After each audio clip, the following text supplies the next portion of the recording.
Britain can expect to agree a trade deal with the EU in the coming months, a leading Brexit commentator has claimed.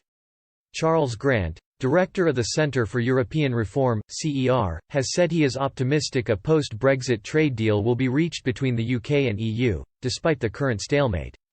The commentator acknowledges that failure is possible, but highlights 5 reasons why he is confident the two sides will broker a deal before the year is out. Mr. Grant said, "After 6 rounds of talks, the UK and the EU are far from reaching an accord on their future relationship. Both sides are warning that failure, meaning that Britain would leave after the transition period on the 31st of December without a deal, is a real prospect. Failure is certainly possible. But a deal this year is more likely, for several reasons."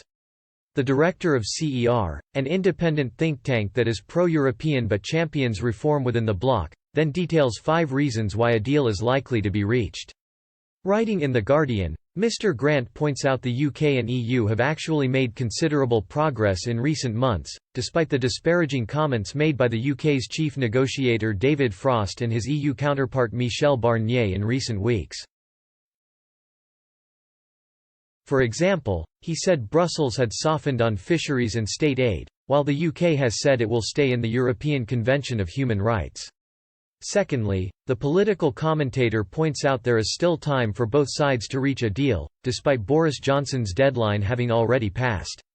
Mr. Grant said, "The real deadline for a deal, so that MEPs have time to ratify it by year-end, is mid-October." He also pointed out the coronavirus pandemic has increased the likelihood of the UK pushing for a deal.